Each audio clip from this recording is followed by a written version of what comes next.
many people ask me about free simulations because usually this software is like super expensive. And today we are going to talk about these open source and free simulators, which can be used by anyone else, all the kind of different simulators, correct? Exactly, yeah. Really looking forward to do that. So first, what does it mean they are free? Because there are a number of different free options. I know even some paid software, they have free versions. So Yep. what kind of software we are going to talk about? So the main difference is, as you said, and there are commercial tools and that have, let's say, a free student license, or they have some license types that allow you to import, let's say, smaller models. But what we are looking at are solvers that are completely free and open source. So there is no limitations associated with that. These solvers were originally developed more for the academic type research, but you can use them for everyday engineering tasks, and there are no limitations associated with that. So no file size limit, no mesh size limit, stuff like that. You can virtually model anything you can imagine. Okay, and so what kind of simulations we are going to run today? What we are going to simulate? So the thing I've chosen for this demonstration is a PDN analysis, a DC PDN analysis to be exact. So we are going to look at a PCB. I've designed an Altium designer. We are going to export the copper geometry, and we are then seeing how the voltage drop at certain current levels develop across this power polygon. And we're going to see how the current distribution looks like in the direct vicinity of vias, for example, or of the source and sink components.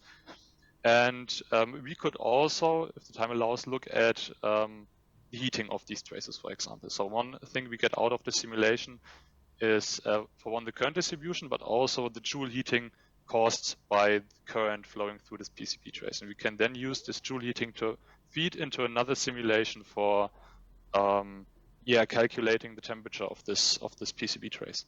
Okay, so this is what we are going to do like step by step. So we will set up this simulation. Yeah. But I know you have done also simulations of other things like this simulation. This is antenna simulation, you told me. Yes. Yes, So, and exactly. what is this software? Is this one also free? Yeah. So let me pull up a few examples here real quick. So there are a lot of things we can do with open source simulation tools. There's really a variety available, and the DC current simulation you can see here on the right is only a small part of what you can do. What you can do with these tools is, for example, a flow simulation. So what you can see here in the middle picture is heatsink. In this case, it's a small heatsink for a Jetson Nano module. So we're putting in somewhere around, let's say, 5 to 20 watts of heat. And we would like to know how hot this heatsink gets, for example, or your enclosure if you're integrating this PCB or this module into your own enclosure. So what you can do is set up a flow simulation and couple this flow simulation with the thermal simulation, and then see how much heat actually gets carried away from this heatsink. So that's one thing you can do. The other thing you can do, as you can see here on the left, is a magnetic simulation. So let's say you're electronics engineer, you want to design your own transformers, for example, or you would like to embed a transformer into your PCB, as you often see with these server type DC to DC power modules. And you need to model that somehow. You need to know what the inductance is. You need to know what your coupling factor is. You need to know what your stray inductances are. And you can also do this with these open source tools. These coupled simulations are a bit more tricky to set up because these tools were not designed specifically for these more, let's say, industrial applications. But the equations governing the fields are still the same as in any commercial solver. So if you're willing to invest a certain amount of time, you can certainly do stuff like that. Can you do also some kind of high-speed simulations in this kind of software? On the next slide, that's the antenna. Yeah, that's antenna simulation, exactly. So what I'm showing you right here in these few examples is my open source laptop project. And with designing a laptop, there's a lot of simulation work that goes with it, that goes hand in hand with designing such a system. One such simulation is an electromagnetic field simulation. That's also the simulation you just saw playing right before now. And what I'm trying to do here is simulate and calculate the radiation pattern of the antenna in combination with the aluminum case of my laptop. And then I'm going to vary the antenna positioning in the laptop case to see where I have the best antenna gain, where I have the most optimal radiation pattern, let's say. And you can also use the same solver, for example, to do signal integrity analysis. So if you have a differential pair on your PCB, I'm also going to do this with my open source laptop. There will be, of course, a main board with very long traces for PCI Express. And I will use the solver to look at the transient behavior of this PCB trace. So we're going to see a TDR plot, for example. We're going to see the reflection parameters, of course. We can use then all this data to optimize our layout, of course. The other two images also associated with this project is, imagine you have a laptop, you're handling this laptop in your everyday life, and so you're always applying some kind of force, either while carrying this laptop around in your pocket, in your laptop bag, or just opening the screen. You're always going to apply some force to the laptop case, and you don't want this case to be too flexible or bend exactly. And so what we can do here is also use these open source tools, apply a virtual force to any case or to any position on the laptop case you want, and see how much the laptop case will flex, for example. So this will save a lot of prototyping iterations, and which are of course costly. So in the end, you're saving cost and time. Possibly production mistake. I think a couple of years ago I read about bending iPhones or. Yeah, exactly. So yeah, maybe they haven't gone through all the simulation work. I don't know what was going on there, but this is exactly the kind of things you can tackle beforehand. Of course, these simulations don't mean you wouldn't have to do real prototyping work. So the simulations are there to save you time during the design phase and also save you time by decreasing your prototyping iterations. But of course, in the end, all that counts is if the hardware you get really lives up to what your model predicts. And also, you have to verify the simulation you do with actual experiments. So it's one thing just to create pretty images, but at the end, the results you get, of course, must be valid and must apply to the actual hardware you're dealing with. Yeah. So the next one is acoustic. You can do also acoustic. Exactly. So this is a transient acoustic solver. So what we can do here is a little bit similar to the antenna positioning. There are many places where you can put a speaker in the laptop in this case, and each position has its benefits, and also its drawbacks. And what I'm doing here is trying to iterate where to best place the speaker so that the user has the best acoustic experience. And that's also something you can simulate and analyze with these open source tools. So we are talking about number of different softwares. It's not one software only. Yes, exactly. So the examples I'm showing here actually are, let's jump back one slide. Except for the middle simulation, these pictures are all coming out of the same tool. So there's a pretty popular tool that's called Elmer FEM, and Elmer is more like a toolbox of many different solvers. Can we go on their website? Sure. Let's do that. Let's pull up Elmer FEM. Here they are. Okay, I see now. So this is the landing page. You now have the option to, let's for example go to the official Elmer FEM page. So this tool is developed by the CSC. That's a university. Let's see if we can find some information exactly now. The CSC IT Center for Science. So these are developing this tool for academic users. They also get contacted by clients who want to solve a specific use case and then after doing this project with the client, they open source all the work that has been done within this project. And we can all benefit from that because, as I've mentioned, LMFM is more of a toolbox, not a singular tool, but more a toolbox. And we get within this toolbox solvers for acoustics, solvers for thermal, solvers for static current conduction. So a whole collection of solvers that we then can also couple together. So, for example, if you want to do a magnetic simulation, you would first run a current simulation, see how the current is distributed in your planar transformer, for example, and then on top of that, you can couple that with a magnetic solver and use this current distribution as an input for your for a magnetic simulation. And you can couple all these tools together. That's also why LMFM is called a multiphysics tool, because you have the option to simulate many physical phenomena coupled together. Okay, so let's open it. I'm curious. Okay, let's see. So LMFM has two ways to interact with it. The first is a graphical user interface, which is not that typical for open source simulation tools. Most of them are just command line tools. And to be quite fair, the LMFM GUI does not support all the solvers that are available in this graphical user interface. So there are some solvers you can only access via the command line interface. But we can now just jump in here real quick and look at the different equations that are available, just to give you an understanding of what's available.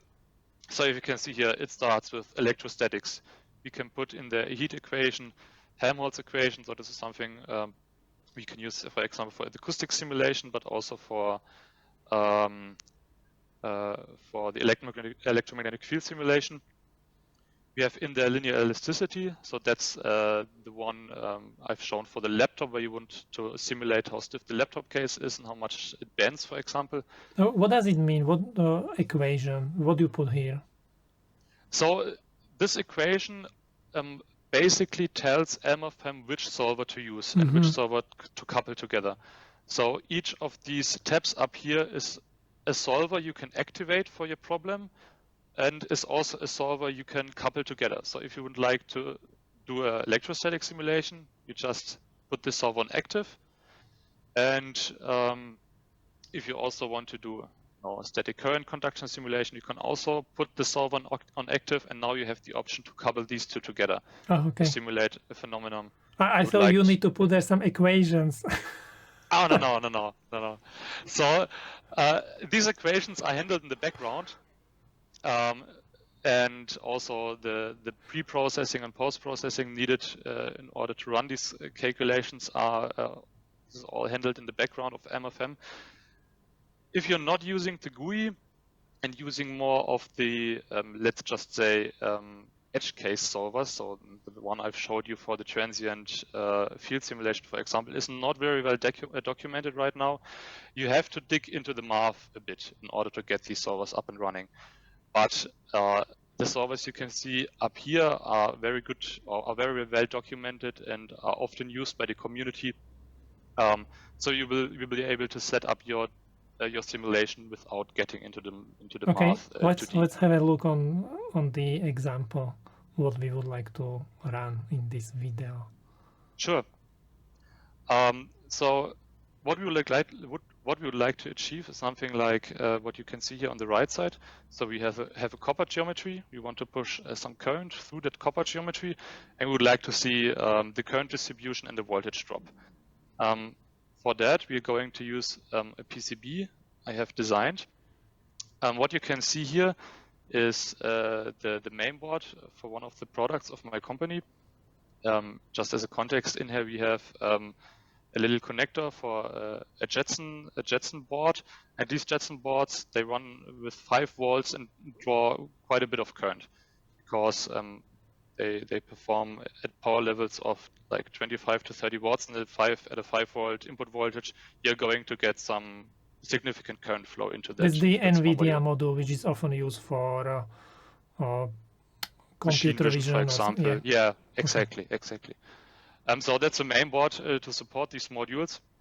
And what we like to see is like to focus at this polygon right here. This is the main polygon that carries the input current to this whole system. Also at voltages up to down to like 7 to 6 volts. So also very high current. What we would like to see is how large is the voltage drop across this polygon, and how is the current distribution, for example, so that we then can calculate if we can keep the input voltage tolerance requirement for the JETS module, for example. And I guess then based on this, you can theoretically also do or estimate how hot it can get and where it will get hot. And yeah, exactly. So what we could do, as I've said before, we can use the output of this static current simulation. We can use the Joule heating output, plug that into another solver for the thermal simulation, and then calculate how hot this trace will get in the end. Okay, so what do we need to do? We need to export this? Yeah, so this is where it gets a bit tricky, because this step will be different for every PCB design tool you use. What we have to do is get some kind of geometry out of our PCB design tool. In Altium Designer, we have a few options. The easiest option would be to use the MCAD co-designer. So there we could just import the 3D copper geometry into SolidWorks and export only the region that interests us for our measure and solver setup. But this will vary for every design tool. So if you are using, let's say, a KiCad or EagleCAD, you have to explore different routes. There is one option that should work for almost all design tools, but is connected with a bit more manual work in the cut stage.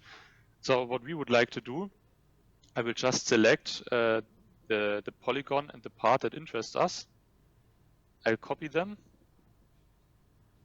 and put them in a new PCB. You will see why in a second. So that we can just isolate really the critical components that are of interest for us. And what we can do now, as this is only a 2D simulation, so this plane only lives in 2D space, there are no wires connected to it right now. What we can do now is export this outline as a DXF file. And we can use then this DXF file to manually generate our geometry. But what if the power is distributed on multiple layers? You could still use this approach. You have to export every layer as a separate step, as a separate DXF file, and then you have to construct your 3D geometry in your CAD file.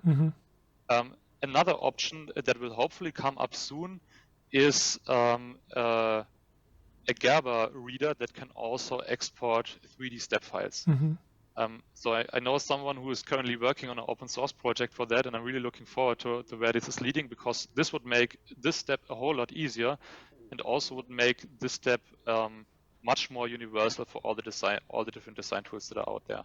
So if I understand right, the simulation software, it works kind of more like with 3D models rather than maybe like ODB++ files or something? Exactly. So what we have to do in order to feed the simulation, or the measure that comes before the simulation, we have to generate some kind of 3D geometry. And usually the format of choice is step. So what we would like to get out is a step file that we can then plug into a measure and mesh for the simulation. Also other formats like IGES or boundary representation, so BREP is also possible, but the most common one is step, because it's pretty much industry standard and supported by a wide variety of tools. I'm surprised. So it doesn't support like ODB++? No, okay. It doesn't. Okay, so let's continue. All right, so now we have isolated the thing that are of interest for us. Now we can just go ahead and export a DXF, and now we choose the location where we would like to run our simulation. We'll set up one right now and put the step file there. Okay, and now we can use our CAD tool to build the geometry based on this DXF export. So you just saved the DX, because I don't see what you are doing, so you just save it somewhere on your computer, correct? Yeah, exactly. I thought I spare you to look at my messy file system. But... Yeah, exactly. So that's what I've just done. I've just created a project folder somewhere on my machine here, where I've saved this DXF file, and now we can go ahead and take a look at how this file actually turned out. Oh, this is ANSYS software. Yes. So what you can see right here is ANSYS space claim. So space claim itself is a CHD tool, a CAD tool that was developed well, sometime like 10 years ago, and it was just recently, so I think two or maybe even 3 years ago, it was acquired by ANSYS. But you can still get, so this is a professional CAD tool, you can still get this without the connection to ANSYS, so you don't have to buy expensive ANSYS tools, for example. But what I'm about to show you is also possible with FreeCAD, for example. So you just need some kind of CAD tool that can read DXF files and export step files. Okay, I understand. So Fusion 360, FreeCAD, SolidWorks, all these will work. But this is just my CAD tool of choice here. Okay. So what you can see now here is the DXF outline we've just exported from Altium Designer. And now we can go ahead and build our geometry. There's some information we need right now because even though PCB is on first glance only a 2D structure, the copper foil, of course, has some thickness to it. And since we are now trying to build a 3D geometry, we have to take that thickness into account because this will, of course, influence the resistance of the copper plane we would like to simulate. So we jump back into Altium Designer real quick and take a look at the layer stack. So there we can see what our PCB manufacturer will use for the copper thickness. And as you can see right now, we are looking at 46 microns. 46 micrometers, exactly. So with this information, we can now go ahead and build our geometry. So I've selected the outline of the polygon. I can now hit fill, and we will extrude that down. So this, as I've mentioned, will be different for every CAD package you will use. I'll just walk you through that real quick with the CAD package I'm using right here. I would like to point out, this is also another reason why everyone should know how to work in CAD software, because when I make videos working in CAD software, then many people, they don't watch it. I see. Well, I have no idea what I would be doing without a good CAD tool. I mean, it already starts with you would like to have a nice 3D model of your PCB. You have to model the components because you can't get a 3D model for every component from your component supplier. And I mean, that's where it starts. So it's pretty basic to have. Enclosures. Yeah, exactly. I mean, I just imagine there would be no way for me, for example, to do the open source laptop project without having a CAD tool. Yeah. So, nothing else than an advanced enclosure. Yeah. So everyone learn how to use a CAD tool. Yeah, exactly. Even if you are electronic design engineer, it's definitely worth it to get into CAD design. Yeah. All right. So now we have the solid polygon, but of course there are some cutouts and cavities in this polygon, and we have to create them manually. So these are included in our DXF outline, but the CAD tool is not aware of these at the moment. So we have to tell the CAD tool where to place these cutouts. So we do that right now. We'll just fill up these cavities. For example, here we have a cluster of vias. Here we have just a simple mounting hole. We just built a 2D surface out of all of these. And we can then use the subtract tool to extrude them through our main copper There is geometry. probably copper now down. Oh, yeah, even on the pins and pads. Yeah. So what we could do is for example, model the solder that's actually on the pads. But for such a simulation, this is way too detailed. So the largest influence will really be the power polygon. If you're just comparing the cross-sectional area, the cross-sectional area of this polygon will be much lower than, for example, the cross-sectional area. Yeah, but I meant the path, because path will be definitely there, because you selected also the path for the...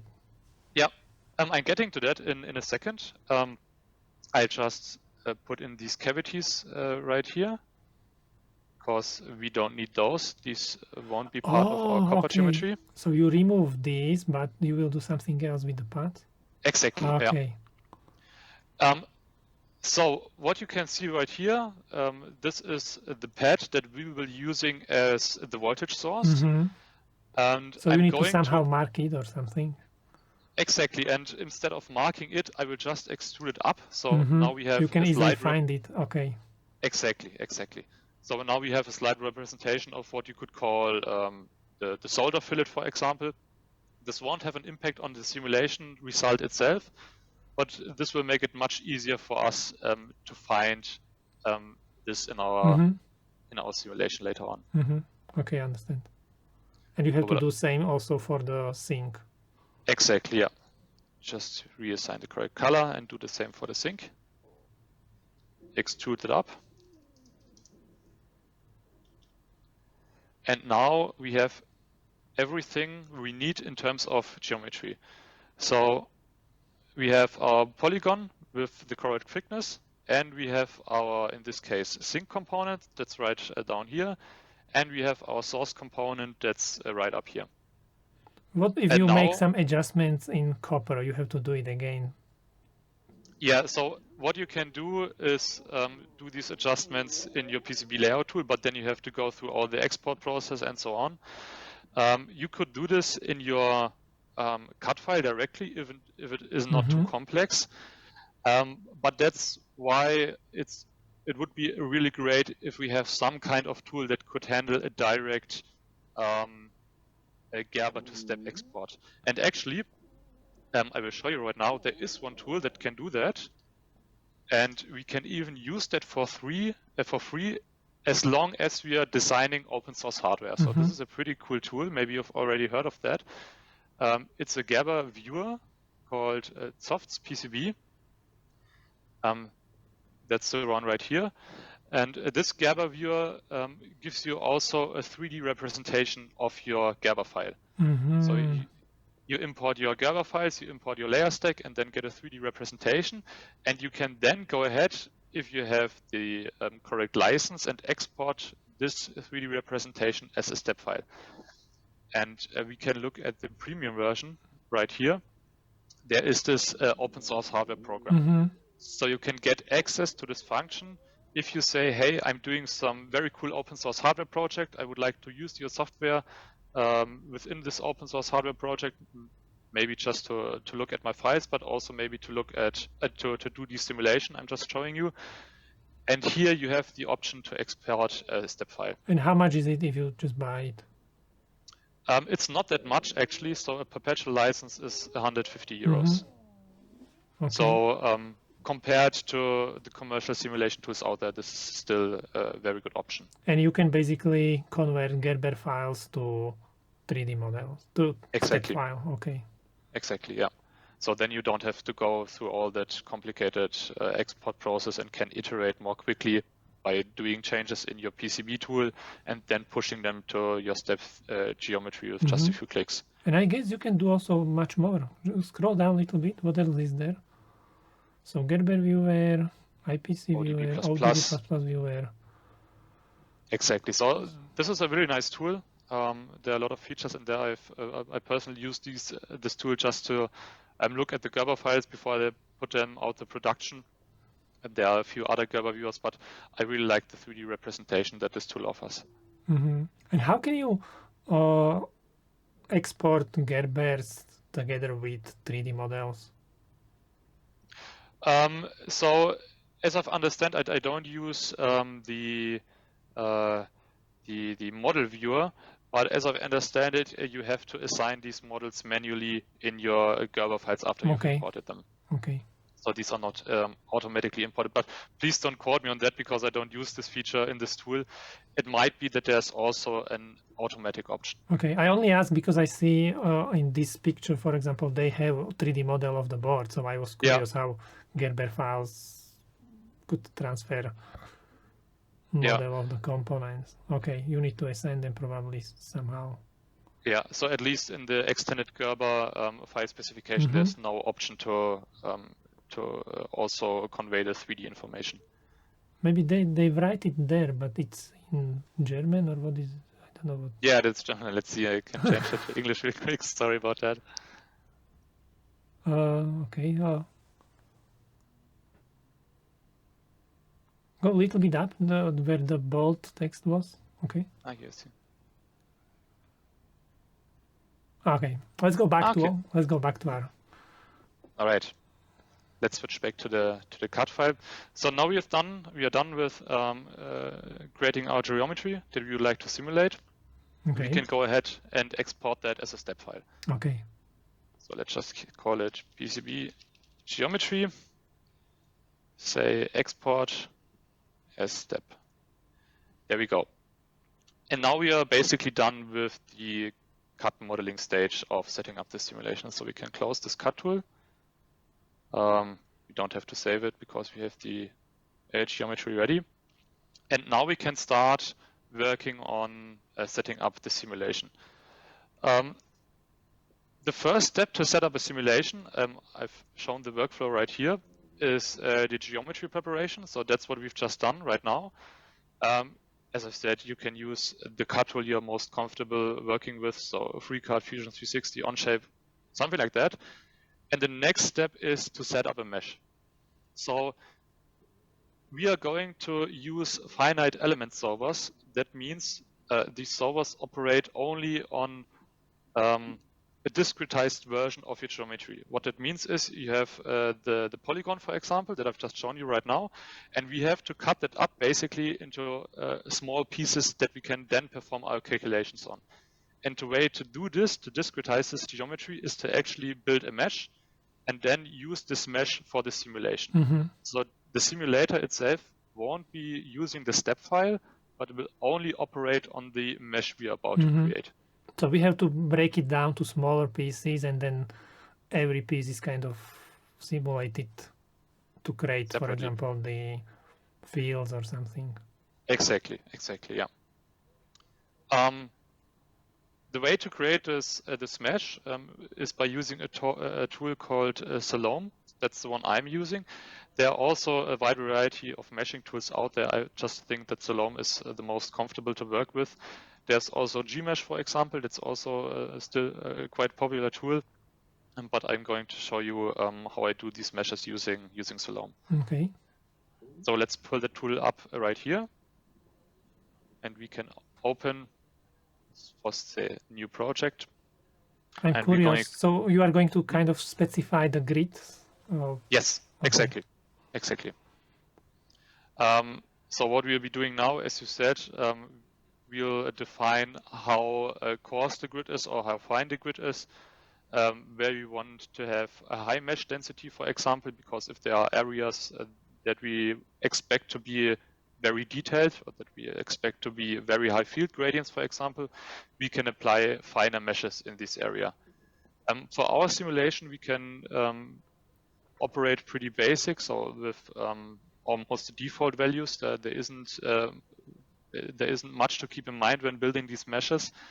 For other simulations, say for a fluid dynamics simulation, for example, building a detailed mesh with the mesh density in the right places is very critical. That's interesting. So you can, you don't have to like create the same grid for everything. You can create a finer grid in the critical places, and then maybe bigger grid somewhere where you are not really interested. Yeah. Okay, that's interesting. Exactly. There is even one nice thing that you can do with these open source tools. This is pretty advanced and involves some programming. But imagine if you're, for example, running a flow simulation. there will be areas in your simulation domain where the flow is very turbulent, for example, or you have high velocity. And what you can do is you build a basic mesh up first, run a preliminary simulation, look at the areas of high turbulence, for example, and then you can use this information back in your meshing tool to refine only these mesh areas where you have a high turbulence, for example. This is then called adaptive meshing. So you have the benefit of a very detailed mesh, but only very needed. So you don't have to put in all that computational power to simulate a fine mesh where you don't need it. All right, but let's get back to our simulation here. I will import the step file that we've just created. That's the one you can see right here. We have to zoom in a bit because Stallone assumes that your units are in meters. But of course, our step file has embedded millimeters, so it will be zoomed out very far. But we can change that real quick. And there we have it.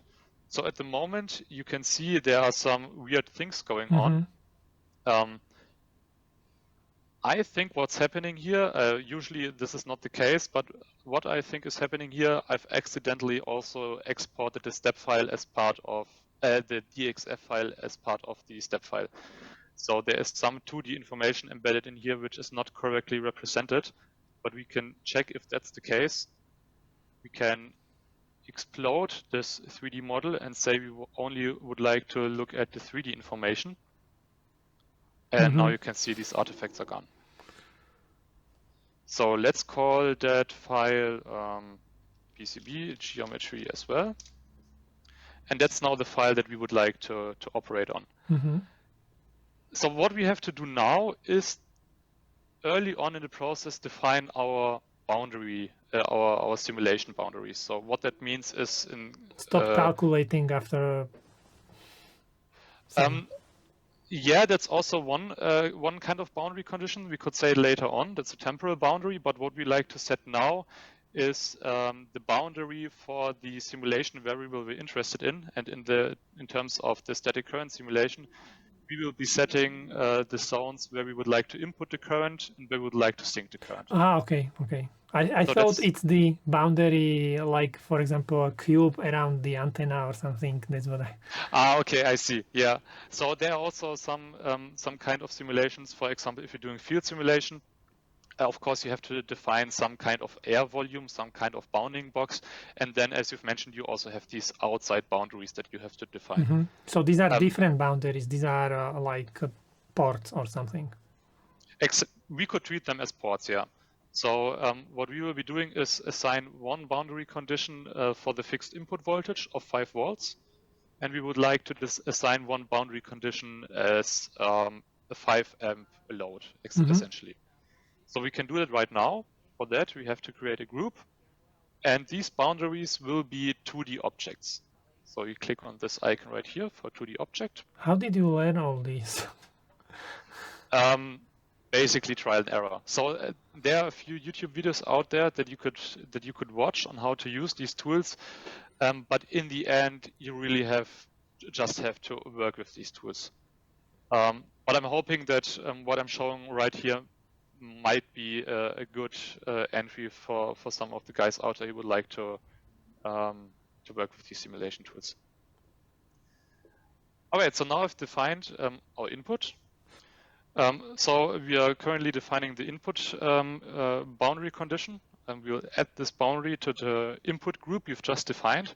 So if you have, for example, multiple pads, you can create just one group, call it input, and assign multiple 2D faces to this boundary.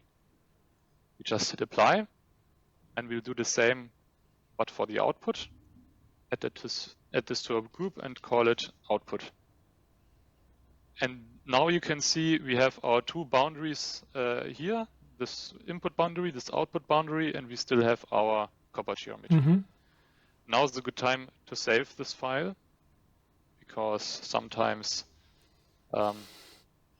this tool does crash, unfortunately. I do it with every software. Yeah, just to be sure. Learn the hard way. Exactly, yeah. I've been Every too often 5 that minutes. 1 hour week is 1 hour of work is gone in just a second.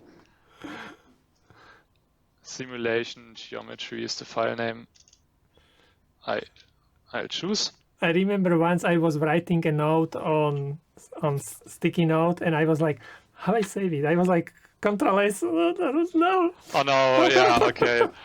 Oh, I see. Yeah.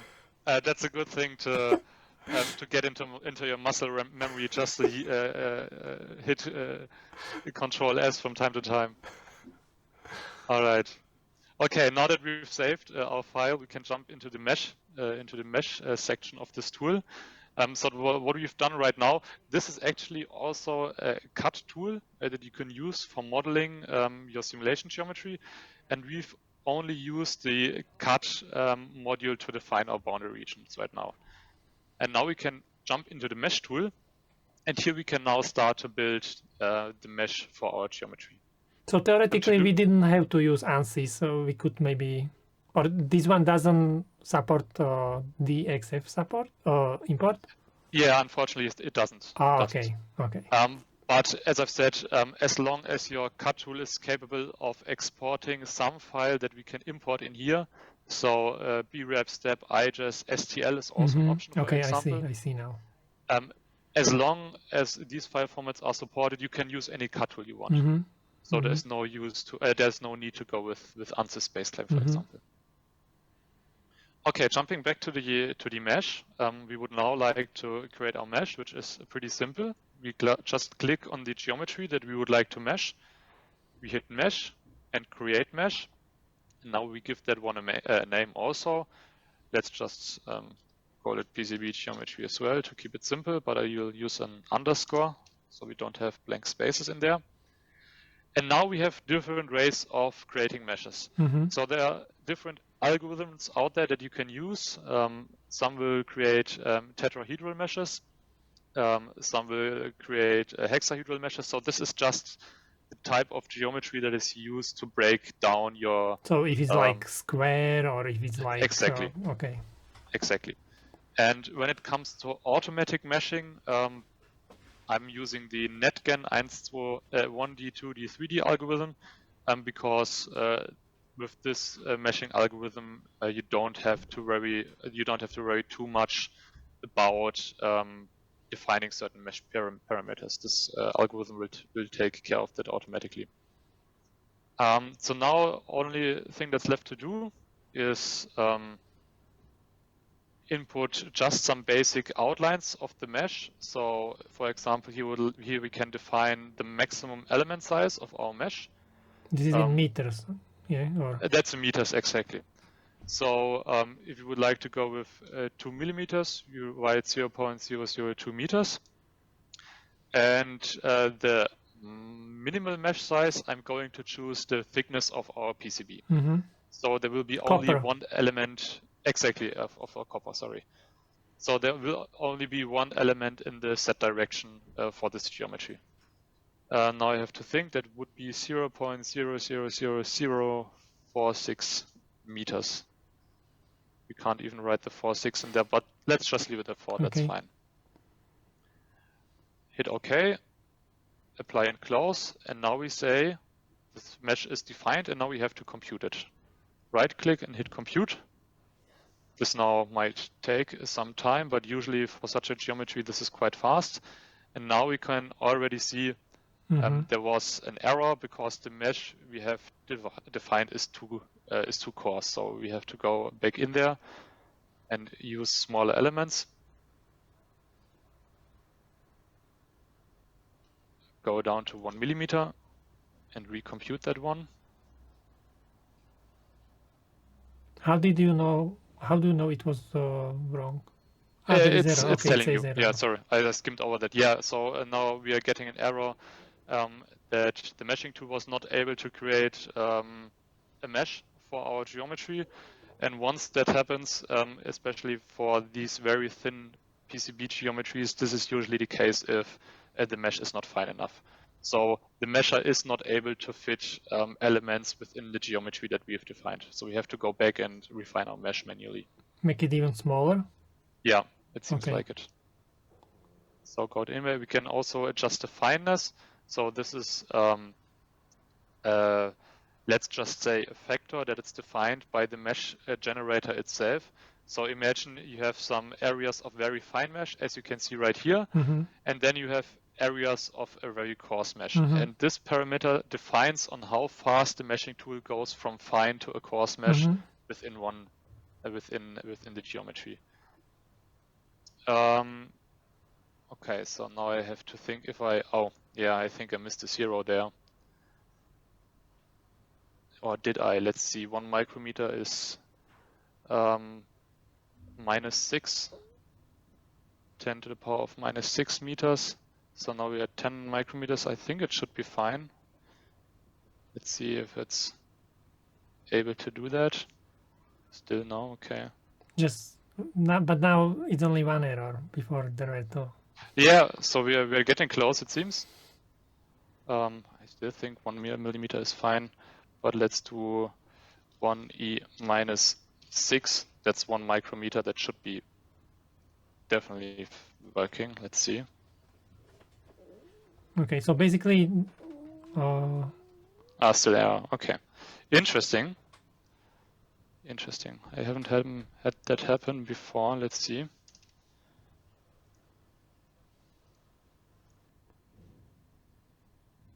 Still, there is some kind of problem. Yeah.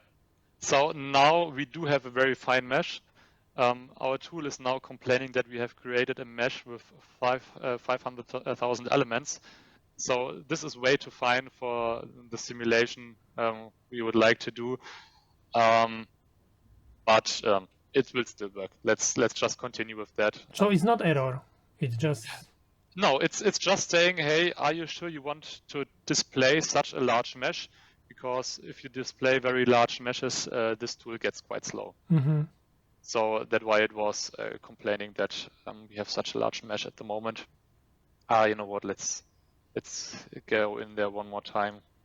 I don't think I want to work with such a large. Put there 5 mesh. Or something, or yeah. Let's go with that. Should be a bit faster now. It's faster. Yeah. Okay. Okay. Yeah, it's still not ideal, but we can definitely work with that. But no error. No error, exactly. Okay, perfect. All right. So now we have our mesh. All that's left to do now is transfer the boundary conditions we've defined before into our mesh.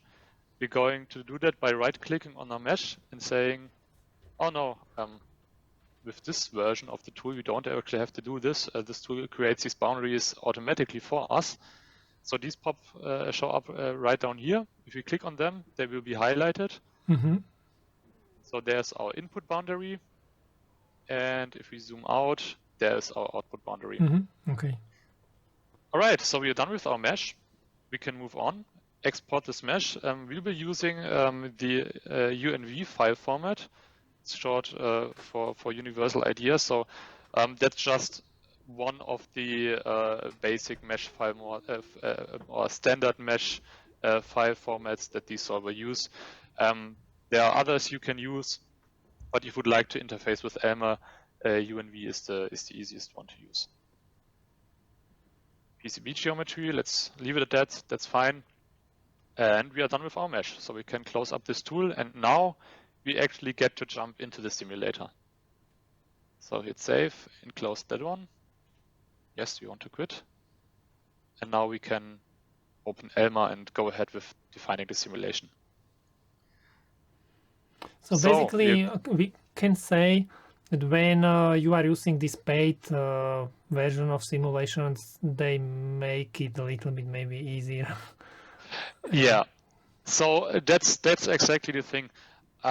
These tools to even run these complex simulations, they are all available for free, but you are paying with the time you have to invest in order to set up the simulation. Yeah. But if you, for example, are a small engineering office or a small startup that is just starting out and you don't have that kind of budget, you would probably be willing to make the trade-off and invest some more of your own time to set up the simulation just to get a result and use these tools. And if you then have at a later point the option to use the professional tool to save you some time, there will be a certain moment in time where it really makes sense to switch over to the professional tools, just to save you some of the time. But if you're just starting out, or if you're just interested in how these simulation tools work, I think it's well worth to invest the time and get comfortable with this workflow. Sometimes you also need to simulate only, I don't know, once a year or something. Then exactly, there it doesn't really make sense to buy a complex, to buy an expensive simulation tool. So also to keep in mind, I know that at first the simulation workflow does look quite complex and quite time consuming, but once you know where to find and where to find certain options and where to click, it actually becomes not quick, but definitely manageable. So the simulation I'm showing you right here, I would probably be able to set it up within 10 minutes. But of course, it's the same with every software. Once you get comfortable with it, you will be able to do these things quite fast. Okay, so now I guess now we are going to somehow set where the source is and where the thing is. Exactly, yeah. So that's one thing we want to set up. We just work through this menu up here. This first thing we want to add is our equation. So select the simulator what we are going to use. Exactly, genau. So what we would like to simulate is a static current conduction. That's the solver up here. So we set that one to active, and we say we want to simulate the active the static current conduction on the only geometry that is there, and that is called body property 1. That's just a generic name with an Elmer, but this basically means we would like to act this solver on this geometry right here. And we say, okay, now Elmer selects this geometry just as a confirmation. And now we can go on and define our material, because we also have to tell Elmer what kind of material we're looking at. There is a library implemented that we can use. So we switch over to the static current conduction solver. And here we now see what kind of body property or material property the static current conduction solver is looking for.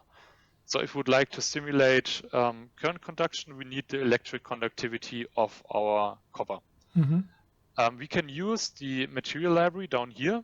There we have a small selection of predefined materials. Copper, I see. Yeah. Copper is already in there. Now if we hit OK, we will see that some value appeared right here. And this value is, or the unit is Siemens per meter. So at the moment we have 59 mega Siemens per meter. This is the electrical conductivity of copper. One thing to keep in mind, this is chemically pure copper, what we are going to simulate with the value of 59 mega Siemens. And what we would like to actually input into this field is the conductivity of the copper that is on the PCB. So this is also copper that is applied through a galvanic process. So there will be some impurities in there. So it's not as conductive as the... Exactly. It's not as conductive as the chemically pure copper. But unfortunately, there are some papers out there who've characterized the electric conductivity of the copper that goes on PCBs. So we can pull up that value and input it right here. And this value is 47 mega Siemens per meter. So we'll use that one and apply that also to the only geometry we have there, and hit OK. So now we have defined what material we have. Now we can go ahead and define the boundary conditions. And we would like to define boundary conditions for the static current conduction. So you have to do it, okay, you have to always find the tab and then do the settings. Exactly, yeah. So each solver you set as active or you would like to work with has its own input properties for materials, for boundaries, and so on. And you just select the tab that you're working on and input all the required data. So we have one boundary condition, we will call it input, that has a fixed potential of 5 volts. That's our first boundary condition. We don't need these two fields down here. and we add a new boundary condition on top of that, and we call that output. So now this is where it, well, not gets tricky, but you just have to know that. What we would like to define now is a constant current flowing out of the PCB, so a constant load. We can do that by defining a current density at the outlet we've previously defined. Of course, when we're defining a density, we need the surface area of the boundary condition, because the current density is, or what Elmer is expecting, is a value in amperes per meter squared. So we have to measure the boundary condition either in our CAD tool or either in Altium, and scale the current density to match the load current we are looking for. So if we are looking for 5 amps of load current, for example, I have a cheat sheet right here. The boundary condition we've defined for our sink has an area of 19 square millimeters. And if we scale that up to square meters at 5 amperes of load current, we'll be looking at a current density of 259,000 amperes per square meter. So that's the value we're going to input. So the area for the 5 amps is basically the path? Exactly. Okay. Yeah, exactly. Area of the path. And then you have to convert it to this standard unit. Exactly. So we have to convert it from square millimeters to amps per square meter. And that's also why this value is quite large, just because we have to work in square meters here. And also because we want this current to flow out of our simulation domain, we have to make it negative. Mm-hmm. So minus 259,100 amps per square meter. We say okay, and you've How do probably you specify noticed which of the, yeah. Exactly, yeah, that was what I was going at. So we can see there are 3 boundary conditions available, but they are not named. But we can do that by clicking on them manually. So we can go up here and say set boundary properties. We click on this one and say output. Mm-hmm. Okay. Add, and we'll also do the same for this one up here. And say input. Add. All right. So now it's time to save our project. Say save project and look for a location where you can save your simulation files. I'm just curious. So the first one is like output from 5-volt regulator, and it goes to different DC-DC regulator, which is making other voltages, or? Exactly. So Okay. What we can say right here, this pad, for example, is then connected to our Jets Nano module, for example, and we have a worst case, a load current of 5 amps going into this module. So yeah, depending on the load, if you have a constant current load, for example, you can just use the way we've done it right here. And so Elmer will make sure that there's always a load current of 5 amps flowing out of your system. But this is this output is the like 5-volt regulator, like input This voltage to 5-volt regulator. Yeah, for example, exactly. And this other one, the input is going to different chip, or I'm a little bit. Okay, so I see what you mean. Because you call it output, but it looks like it's input, or I don't know. Okay, I think that the better wording would have been to call it sink. So that's just the pad that we are going to sink our current into. Okay, so that's why I was confused. So it's okay. Sorry about that. Sink. Yeah, it's the sink because exactly. it's basically input for the 5 volts which goes to the module. Exactly. Yeah. Okay. Exactly. Okay. And this other boundary condition right here is just a fixed voltage. It can be whatever you want. Okay, I understand. In my case, I've just said it's a 5 volt. But yeah, so we call that sink from now on, and because that's where we are sinking our 5 amps into. All right. So now saved our project, and now we can go ahead and run the simulation. For that, we go up here and say Start Solver. And now 2 windows have popped up. Do you need to set up also input, or did we set up input? I missed it. I think we already set up the input. Let me double check just to make sure. Set boundary properties. Click on that one again. Or let's go the other way around to be really sure. We look at the boundary conditions, and there we can see Okay. So I missed this it. one is Sorry. selected. And let's also check the other one just to be sure. Output is also selected, Okay. yeah. Okay, we also have our equation and we also have our material. So now I've started a solver and noticed there is an error. There are no solvers in the system, so it seems like we have missed a step. And this step is probably, we've saved our project, but the way this graphical user interface works, it just writes the solver input file in the background. So what I have forgot to do is generate this this SIF file, solver input file. We can take a look at that real quick, just so you know what this looks like. So this is all the information that actually goes into the solver. So you don't actually need this graphical user interface.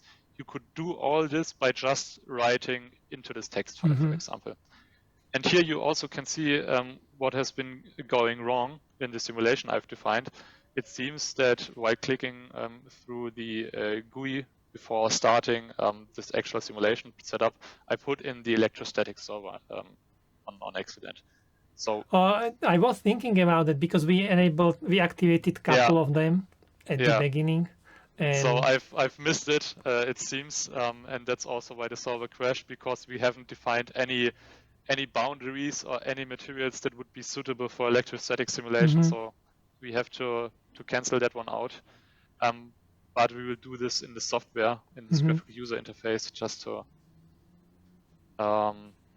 see where it went wrong. So here you can see electrostatic is still enabled. Okay. We have to uncheck that one. But check all of them, because maybe we enabled more of them. Could be, let's see. But we would probably see it in the output. Yeah, we would see the solver crashing because it doesn't know what to do. But that seems fine. Let's say update. Save that one again and hit generate our solver input file. And look at the solver input file. And there you can see now we have the electrostatic one. Okay. I did it the wrong way. No, it's okay. I was exactly thinking about it because, but I thought like you started the software again and it was. Ah, okay. I see. No, that you've catched that. I've missed it. It seems. Let's take a look if it's correct now. Yeah. I'm only looking. You know, you have to also think. Yeah, sure. Sometimes you're missing details if you're really into presentation mode. So yeah, it happens. But now we are on the right track. We only have our static current conduction solver.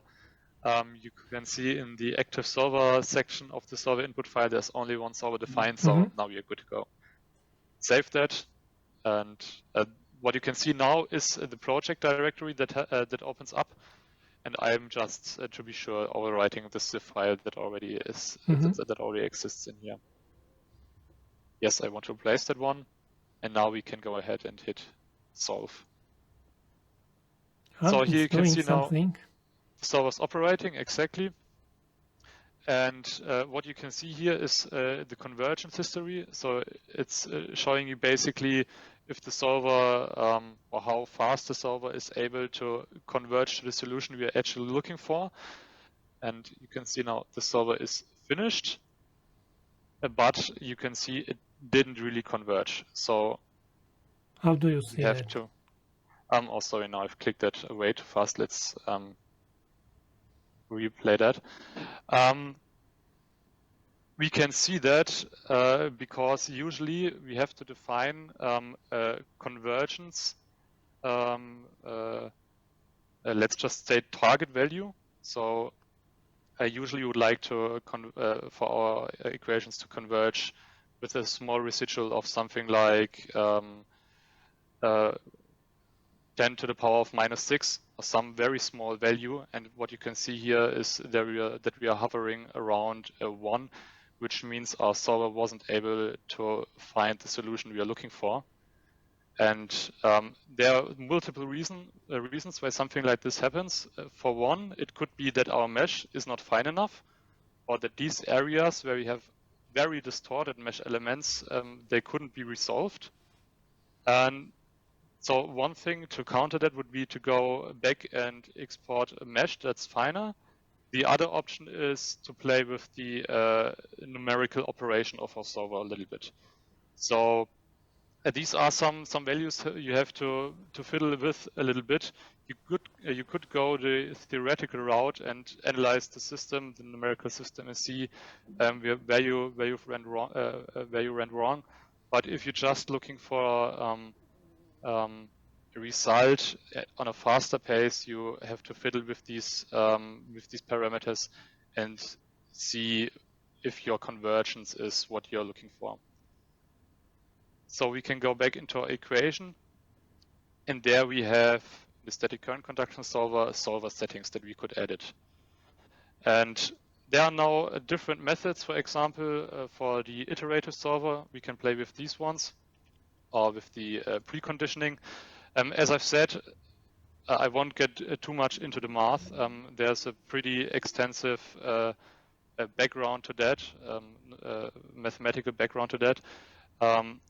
It definitely is worth to explore these a little bit, these theoretical models that are really playing behind this. But for now, I'll just set these to values that I know will probably work. Let's go with this one, hit update. Take a look if our CIF file is correct. These are correctly updated. So what did we change basically? So what we've changed right now is this line here, the preconditioning option. I'm just thinking of an easy way to explain what is happening there, but I think we leave that for another time. Okay. This would get these deep words into the math. So yeah, so this should probably work. Let's see what we get out of this one. I will also publish a few of these solver setups that I know will work for these specific problem cases, for example. So these you can then use as a starting point to set up your own simulations. So let's see if we are getting somewhere now. So we should go very as slow as possible. Yeah. Okay. So now you see the solver correctly converged. The relative change dropped down to something like 10 to the -16. So we now will be seeing a correct result out of our simulation. So we can close these ones, and we are done with the solver stage. So now we can basically look at the simulation result.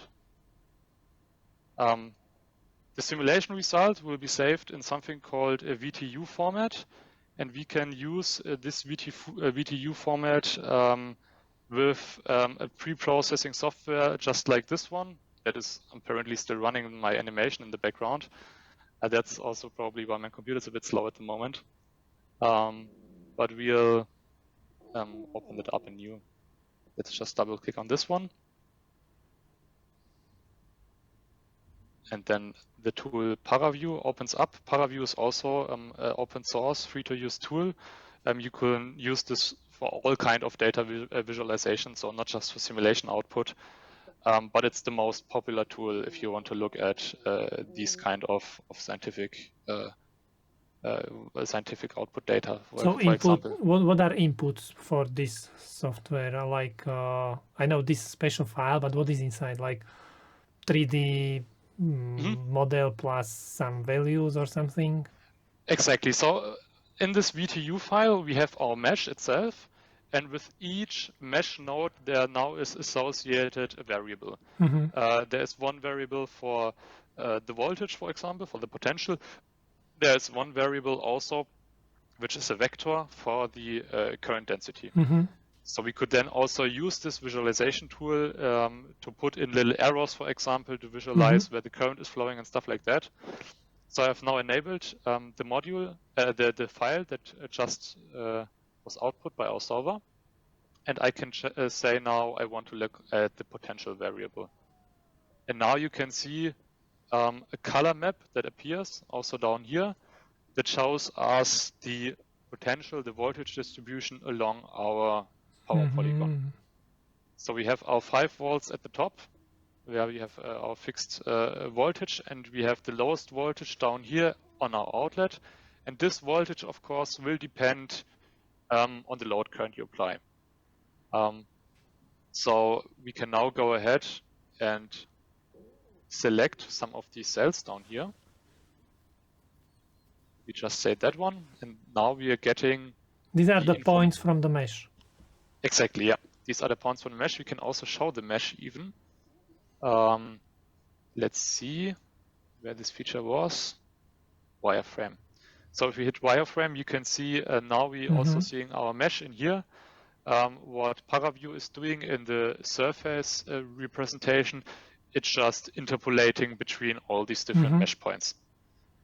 But what we've selected right here are now the nodes of our mesh. And what we can see on the right-hand side here is the data associated with each point. With each point, exactly. So you can see we now have dropped in voltage down to 4.94657 volts. I'll grab a calculator real quick so I can see what the voltage drop is. So let's say 5 minus 4.94657. So we have a voltage drop of 53 millivolts at 5 amps on this polygon. And this is basically the output that we would like to get out of this simulation. Because what we are interested in is to see if the device that is connected to this trace will operate even if we have a large voltage drop on the input, and we would like to see if we're still in the input voltage tolerance of the part we are supplying with current. And at least for our simulation, we can confidently say that we are still perfectly within limits. So I think, if I remember correctly on top of my head, the Jetson Nano module can handle plus minus 250 millivolt on the 5-volt rail. So this would be perfectly fine. Can we see also the current distribution? Yes, we can, but unfortunately not in the simulation run. Okay. It's not a different simulation. We just have to make sure that this option to calculate the current density is enabled. I unfortunately didn't do that, but we can just open our project real quick and we can check the necessary option. So this is the simulation folder I am using currently. Open that one up again, go back to the equation, enter our static current conduction solver, and here we can add it in the solver setting. There are solver-specific options, and one of them is calculate Joule heating, for example, and also calculate volume currents. We check both of those, say update, make sure our solver input file is correctly generated. Here and save that again.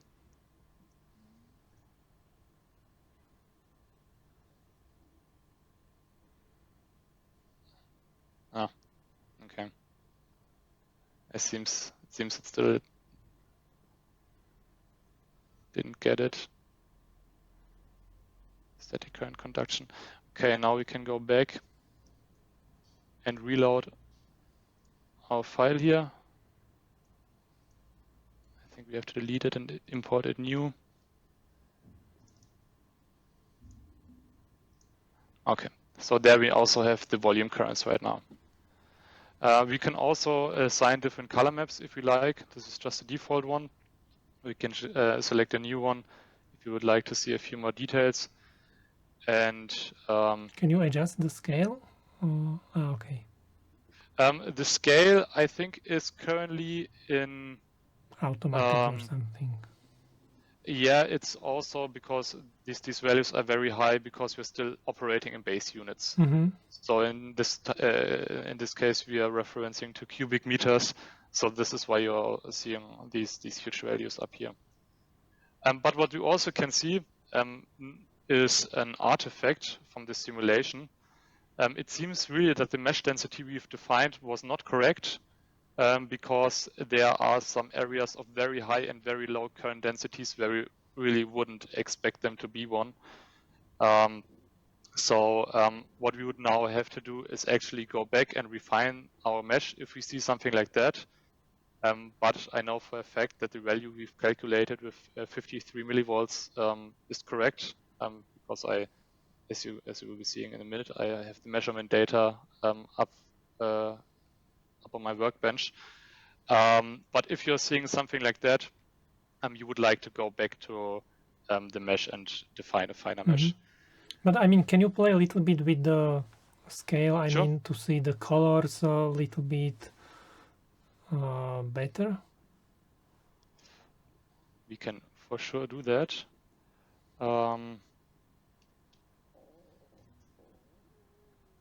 Let's see where our data lies. That's a bit too much.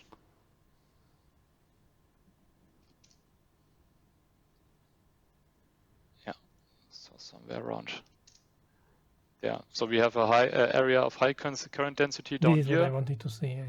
Yeah, which makes sense, because this is where our trace is the thinnest. We could also hit, for example, the glue filter, which is there to apply small errors along with our current density vector.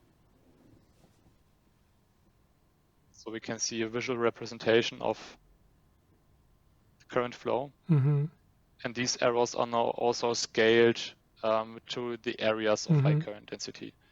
We can say we don't want to have scaling in here. Now we have to recompute these. And now all the arrows have the same length, and we have basically just a nice representation of our current flow in here. So yeah, this is all just a matter of post-processing. You can do quite a lot with ParaView when it comes to stuff like that. But the result we are looking for is the voltage drop, which can be read directly out of even the solver output. So you've seen the little window within Elmer that showed us, for example, the convergent history, but in there is also a value for the voltage drop, for example. So we don't even have to go into ParaView, but if you would like to see where areas of high current densities are located, for example, then of course we have to open this post-processing tool and actually look at our geometry. You mentioned that you also have the PDN plugin for Altium, so can we compare this? Yes, definitely. The contrast will be very big, because what you will see right now is why a professional tool is really better suited for you if you have the budget, because all the process we have now gone through in the last, I think, hour it's really just a few clicks with an Altium. But let's just go ahead and do that.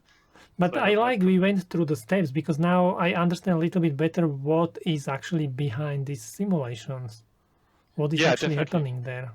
And the process is always the same for all the solver you use. So you start with your geometry, you're creating a mesh, you're defining your boundary conditions on that mesh, and then you're just selecting the solver and the materials that you would like to use for your simulation. But all the pre-processing necessary to actually get to the solver stage is the same for every simulation. So the workflow I've just shown you, you can also apply that for different solvers, of course. So if you want to, for example, I don't know, maybe simulate the capacitance between two power planes, you choose the electrostatic solver instead of the current conduction solver, but the process of setting up the mesh, defining the materials and defining the boundaries is still the same. So you can apply that knowledge also to these other simulations. So let's have a look how it is done. All right. So what we like to simulate is this net called VIN. And there will be a magic button. I don't know. Basically, I never tried PDN in Altium. Okay, so let's jump into tools. Select the power analyzer by key site. Oh, this is the key site. Exactly, yeah. So Keysight does have a very big know-how, of course, when it comes to simulation, and they have collaborated with Altium to set up this this plugin here. What we can now do is select the net we would like to look at. But I think we need to say this plugin is not free, correct? This plugin is not free, no. Okay.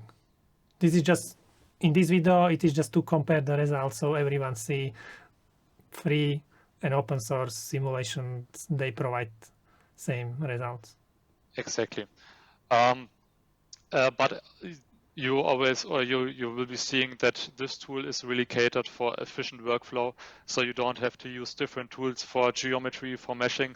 This is all handled within Altium, which is of course the way to go if you're doing this simulation on a day-to-day basis. Yeah, because you update copper and you immediately can simulate it. Yeah, exactly. Okay, so we'd like to simulate our VInNet. The source component we would like to look at is U2. So let's select this one, and we will set it to a voltage of 5 volts. And the load or sink side is D2. That's our TVS diode, and we will set that to a load current of 5 amps. Up here in the configuration setting, we also have to select the type of copper we would like to look at. We would like to, as I've mentioned before, we have pure copper, which is somewhere around 58, 59 megasiemens per meter squared. But we would like to add to use the corrected value for PCB copper, which is, as you can see here, 47,000 Siemens per millimeter, or 37 megasiemens per meter. And yeah, that's basically it. Hit analyze. Now the tool is working in the background, and we can see right here a voltage drop of 53 millivolts. Exactly what we had in our simulation. Exactly. So we can also show it, of course, on the PCB. We are back on the bottom layer, and that's also, maybe I can put these up even side by side to compare them directly. Have a visual representation for both. So we now have a heat map for the voltage drop. And I will put up what we've just simulated on the other half of the window. Close that one here and say File Open. And open up this one. Look at the voltage drop as well. I added the color map, the heat map, to something that looks kind of similar. And now we're looking at the output from Altium Designer here on the right, and the output from our simulation on the left. So there is one trace we haven't simulated in our workflow, basically because it's not part of any load carrying circuit. So this is just a stub that will assume whatever voltage is present on here. But the nice thing is, of course, Altium takes all the geometry into account that is connected to the mesh v underscore in our case. Yeah, but that's basically it. The scaling, we have to check if that's the same, but I think we're on the same one right here. At Altium, we're going from 495 up to 5 volt. Let's do it also up here.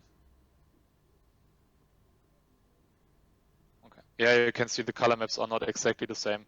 Yeah, because it's ending with black color, not blue. Yeah, but you get the idea. So the voltage distribution, the voltage drop is the same along our polygon, and we also calculated the same voltage drop of 53 millivolts. Okay, let's do the current. All right. Let's do the volume current.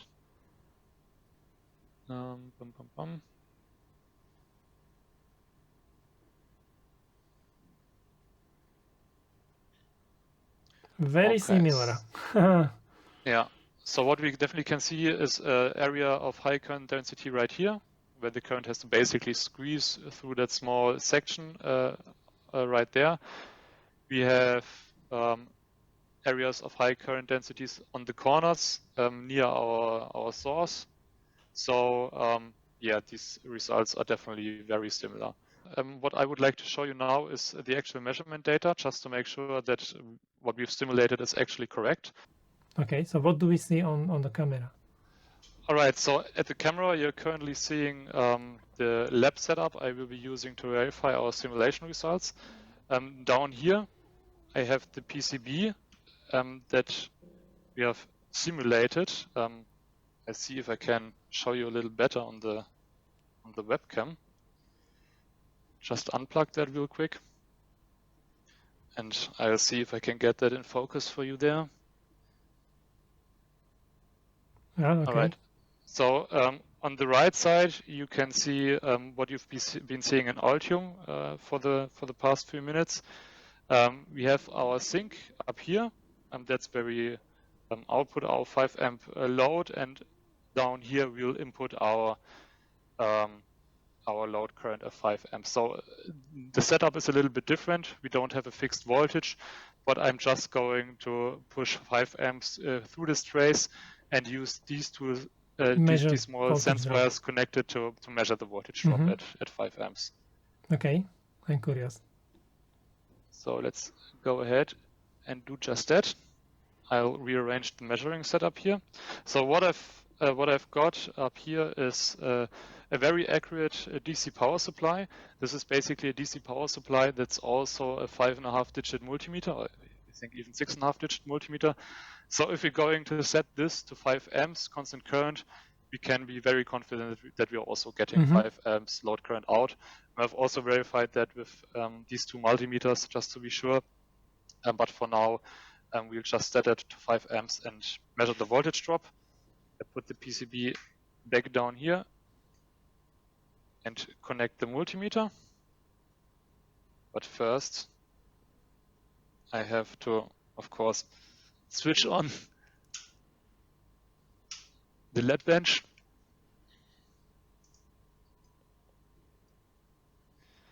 So let's see if you can see what the instrument says. If not, I have to zoom you in a little bit. Wait for these to boot up. You have very clean lab. Yeah, thank you. if you see my table. Oh well, I've made. You cleaned it before recording. Of course. It doesn't always look this tidy, but I try to keep a clean workspace while actually doing some of these measurements. But yeah, it doesn't look that all the time. Okay. All right, so I've set a current limit of 5 amps. I'll just set this to 1 volt of voltage limit. We will not be needing that. At the moment, you can see we are reading 0 millivolts because we are not pushing any current through our trace. But once I'm enabling this power supply, you can see now. I hope you can see that. You have to tell me. Not really, but yeah, I trust you. No, it's all right. I'll zoom you in there. Just get the units in frame there and adjust the focus a little bit. Oh, okay. So on the right side, can see it. You can see now 4.999 amps, and on the left side you can see 52.89 millivolts of voltage drop. So we are very close. You can also see the voltage drop is increasing slightly, which makes sense because now our PCB is slowly starting to heating up. Exactly, so the trace itself is getting warmer. With that, the resistance increases and so on. We could even simulate that. So in the open source solver, since it's a multi-physical solver, we could couple the thermal solver and use the temperature we are calculating back in our current conduction solver to adjust the electrical conductivity. So we could even simulate the behavior we are seeing right now. But since these differences are pretty small, it doesn't really make any sense. And where you have to be very careful if you know that your PCB is operating at ambient temperatures of, let's say, 85 degrees or even higher, because there you usually have a 0.4% per degree Celsius increase in electrical conductivity for your PCB copper. So if you already know that you'll be operating your PCB in a high temperature environment, you definitely have to keep this in mind. Because the voltage drop will be bigger. Will be bigger, exactly, yeah. But yeah, so for the simulation we have done, we can see the results match up pretty good to the actual measurement data. So we can say that the simulation approach we took is definitely valid, and we can use this approach for different simulation as well. Cool. Perfect. I really like you included this measurement. Sure, because it really proves that we calculated correct values. Yeah, definitely. So as I've said, verifying your simulation, especially if you are using the more non-standard simulation tools like these open source simulation tools, is a critical part.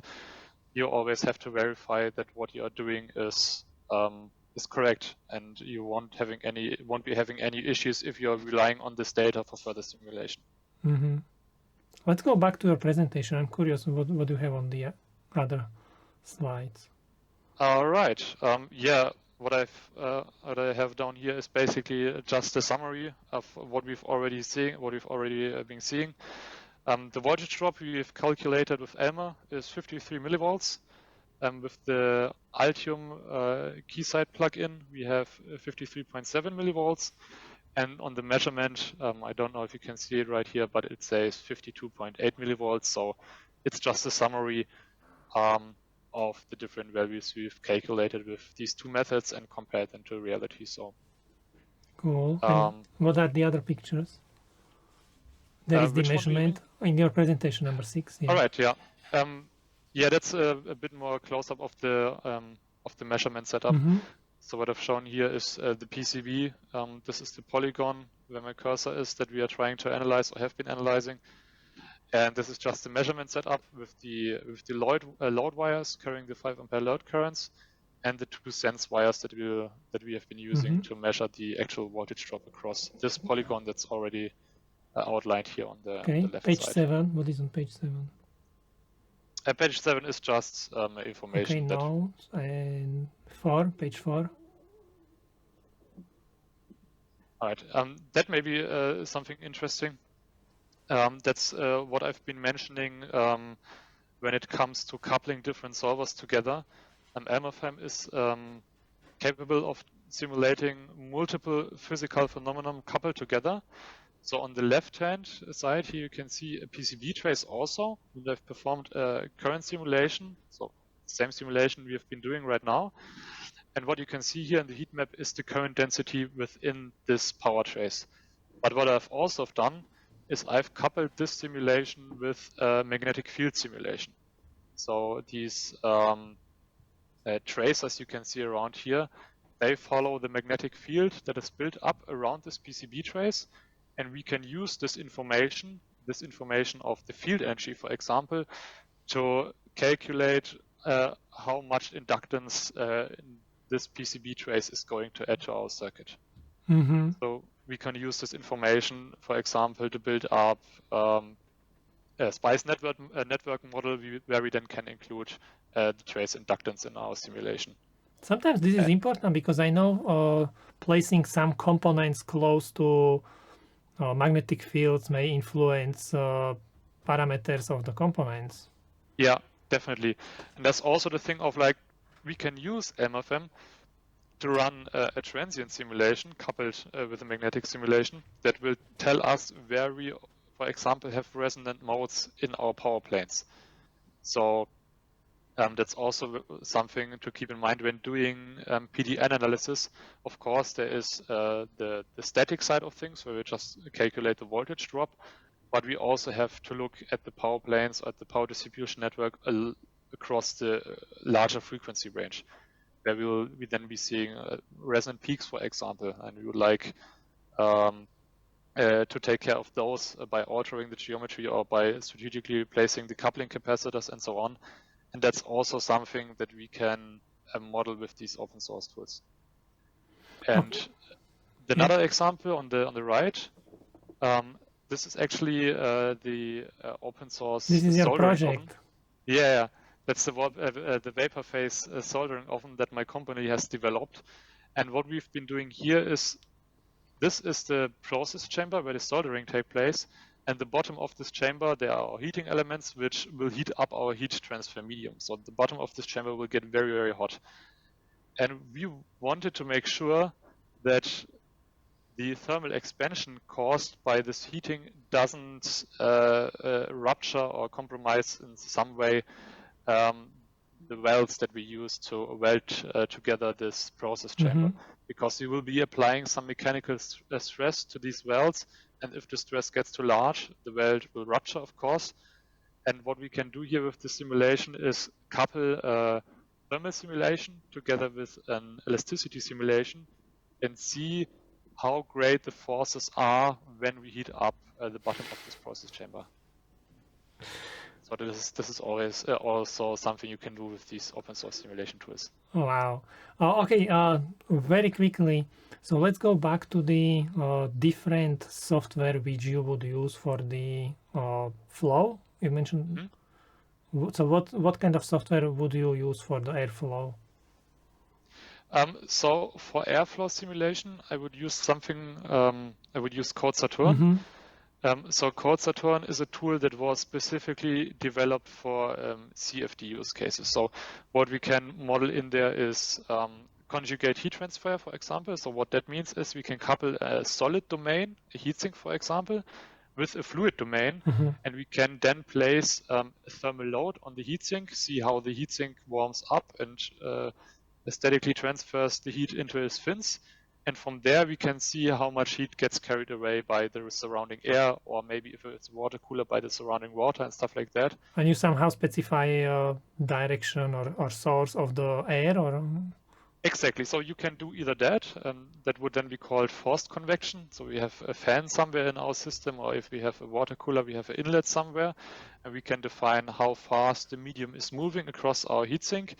But we can also model a natural convection, where the convection currents are just caused by the lower density of the rising warm air. And we can do both with CodeSaturn, for example.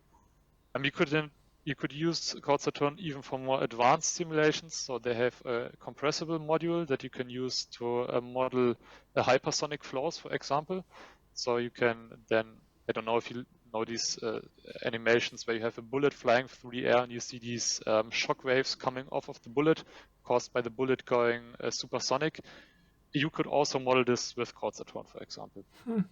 So CodeSaturn in itself is also a very powerful tool which can be used for a wide variety of CFD simulations. Okay, and then CodeAster. Exactly. Then we have also CodeAster. That's a very powerful tool if you're looking into more of the mechanical simulations. So elasticity simulations, you also can do contact simulations. So if you have two gears, for example, that interlink, you can then see how great the forces on the contact area of these two gears is, for example. Or if you have, I don't know, just want to simulate a rubber wagon wheel, for example, and you would like to know how much the rubber of your wheel will be squeezed together, depending on the load you apply on the wheel, you can use CodeAster to simulate that. OpenEMS? OpenEMS is another interesting tool. It's a very nice tool if you want to do antenna stimulation on your PCB. So for example, you have a small board with a Wi-Fi antenna or a Bluetooth antenna. You have these standard geometries like an inverted F antenna, and you would like to know where my resonance peak of this antenna really is and what the reflection coefficients are and so on. So you can design your matching circuitry for that.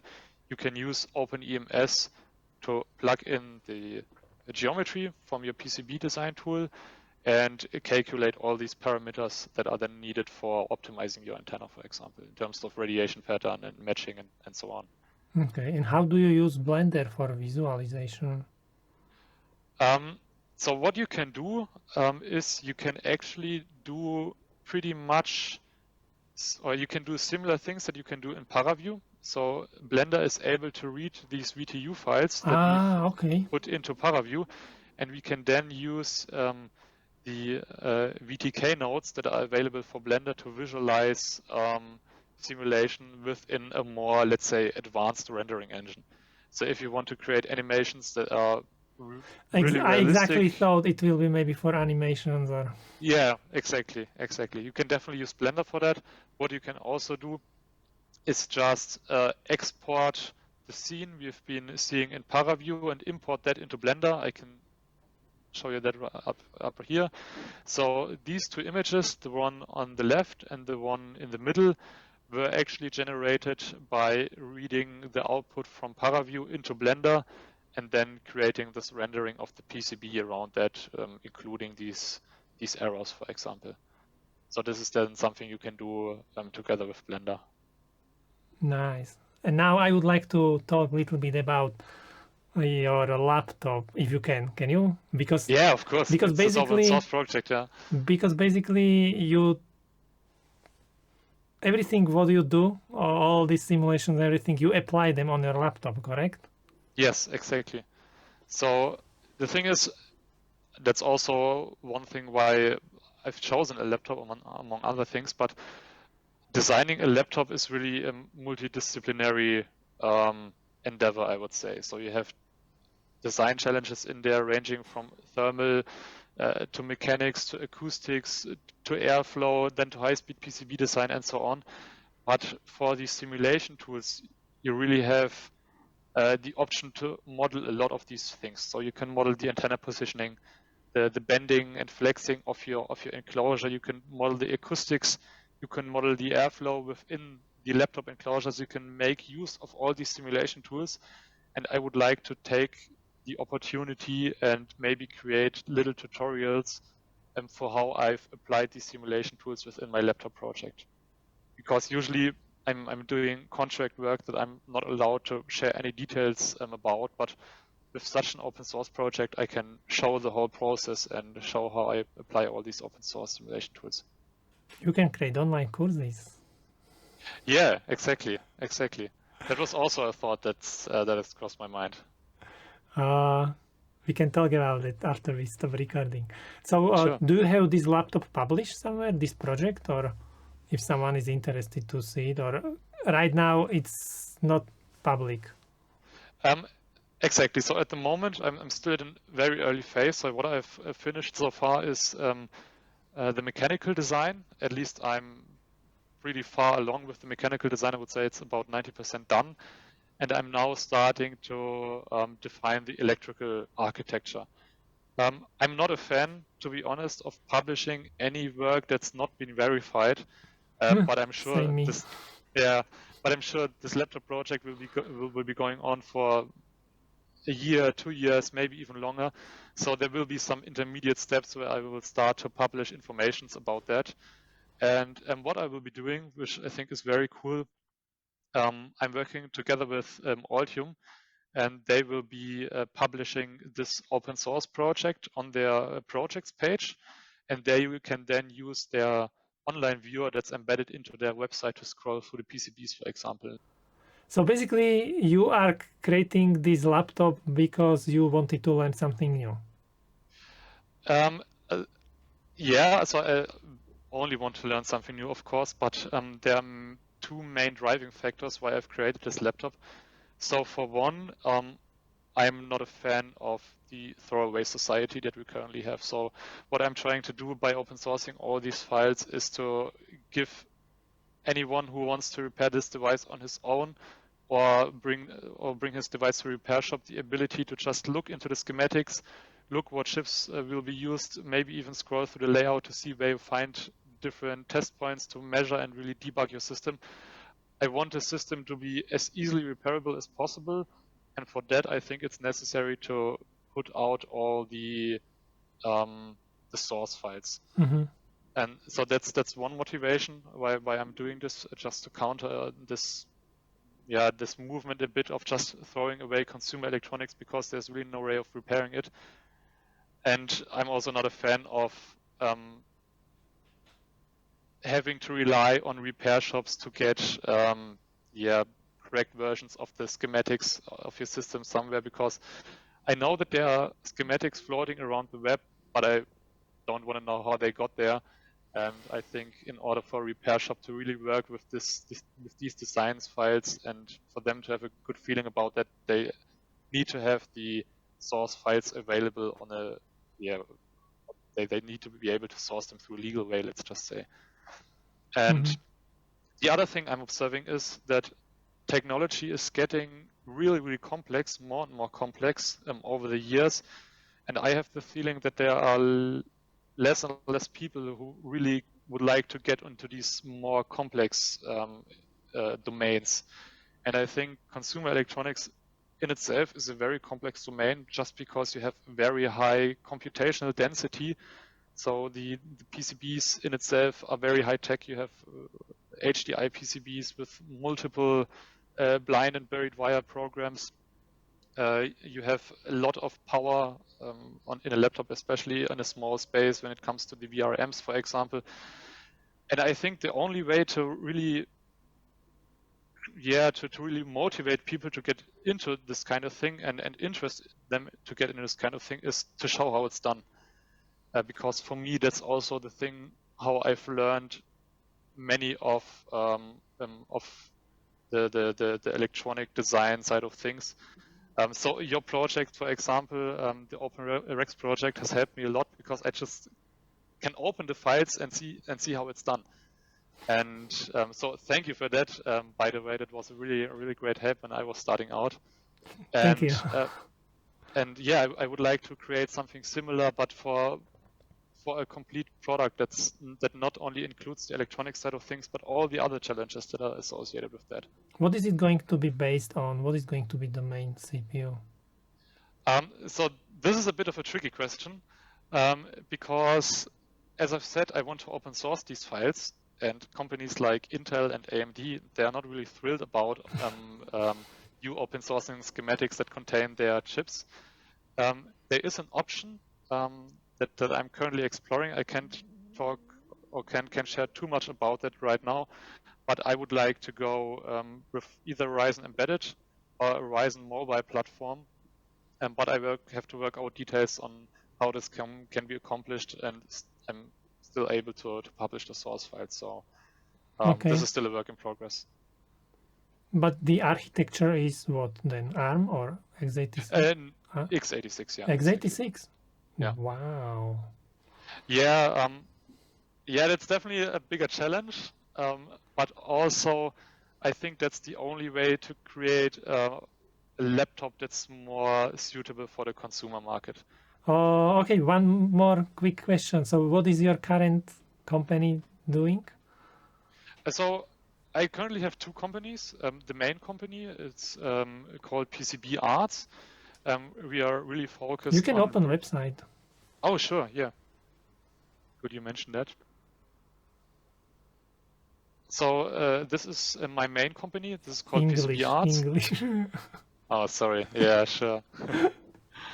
So this is my main company. It's called PCB Arts. I founded that company together with 3 of my friends about 4 years ago. And what we're doing now is bringing this Edge AR, AI, artificial intelligence computing hardware to the market based on the NVIDIA Jetson modules.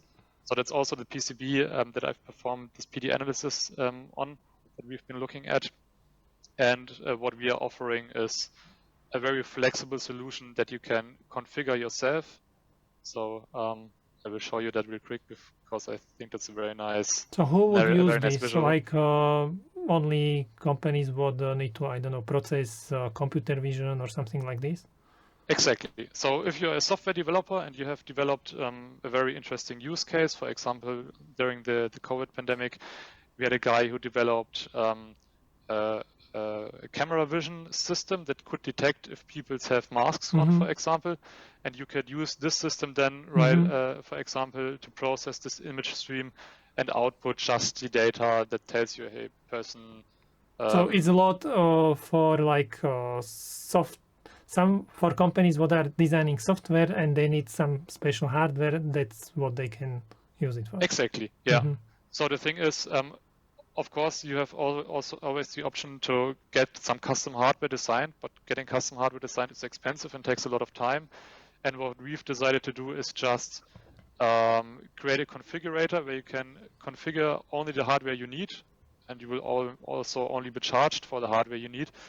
And the good thing is you will get this hardware delivered in a few weeks time frame. So it's a very good option if you don't want to get into this custom engineering side of things. Cool. And I know you have this. We already mentioned the oven, and I found it interesting because before I really never thought about this vapor soldering. Only after I talked to you, I found some videos on internet and watch how it works. Yeah.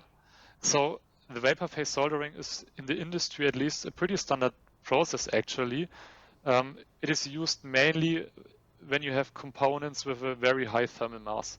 So for example, if you're a power semiconductor packaging company that has to put little chips on very heavy copper or very thick copper PCBs, maybe even a ceramic substrate, you can't really solder these in an infrared oven because the thermal transfer rate into these heavy assemblies just isn't high enough.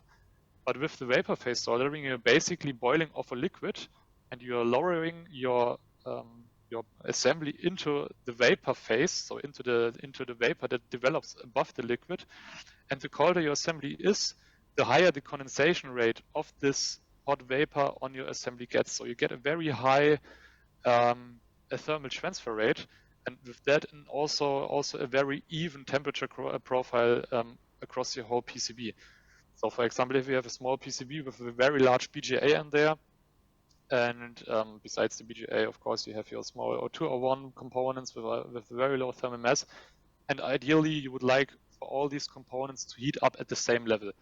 And you can only achieve that with a system that has a very high thermal transfer rate, and ideally also with a system that has a higher thermal transfer rate at the colder components. And this is exactly what you can achieve with this vapor phase soldering. Yeah, I watched a video and I think they explain like if there is, for example, heavy copper or something, then the vapor will condensate more, and it means it transfer more heat, and it will heat up whole PCB equally, even if there are like areas with heavy copper and areas with low copper. Because if there is low copper, the heat will not be transferred there because it will heat up very quickly and it will be in the vapor phase, so it's not going to condensate.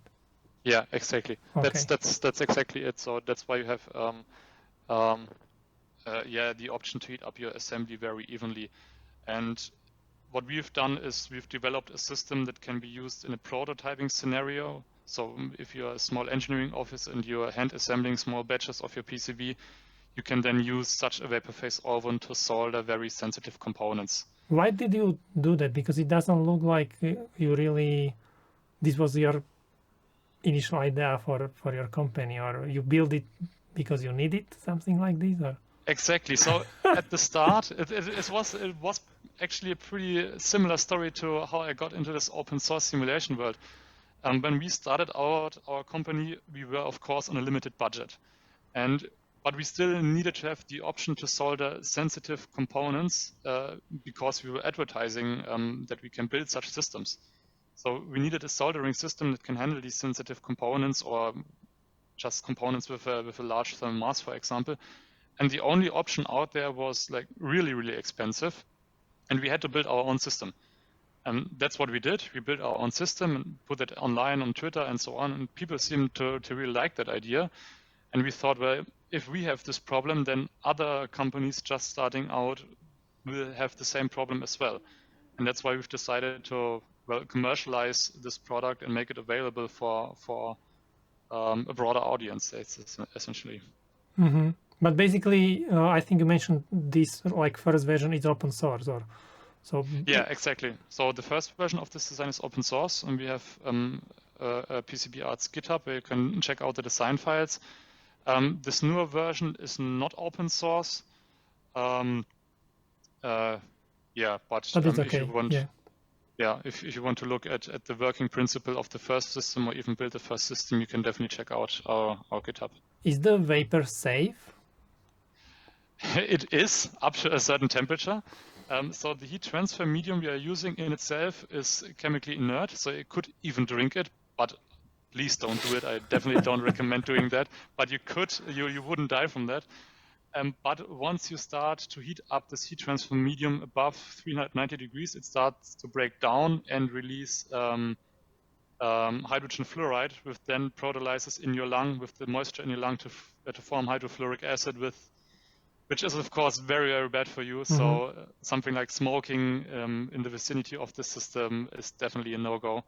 But other than that, if you have the temperatures under control, this is a very safe process. Okay. Besides the risk of obviously burning yourself. What is your second company about? So the second company I've built doesn't have a website for now, unfortunately. So what you are going to do? I'm going to do exactly that. It's called OVTech, which is short for Open Visions Technology, and I will be designing and open sourcing consumer hardware. And ideally consumer hardware that is really up to pace with the hardware that's already out there, just to compete in these areas and really make a change in terms of the throwaway mentality, and also to make a change in communicating how these systems are built up and how these systems are designed. So basically, you set up company to start with or find a way somehow benefits from designing this laptop is the first thing. Yeah, so I've realized pretty quickly, especially when it comes to consumer electronics, you really have no chance to design something like that if you don't have a company. You just need this legal structure in order to communicate with all your suppliers and subcontractors and so on. And of course, once I start to monetize this thing, so really sell some of these units, I will be doing this through my company.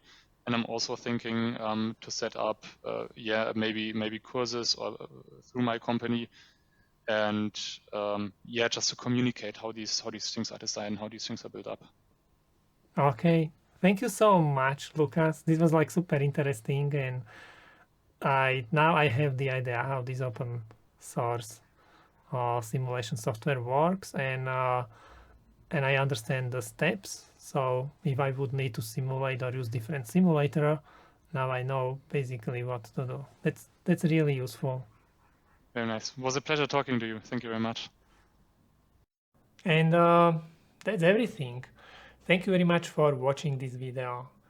By the way, we are preparing some very interesting tutorials, so if you don't want to miss them, hit the subscribe button. If you want, you can also check out our FedEvel online courses, where you will find everything important from basic board design up to advanced hardware design and PCB layout. The link is in the description. That's all for this video. Thank you again. Don't forget to leave your comments, and see you next time. Bye.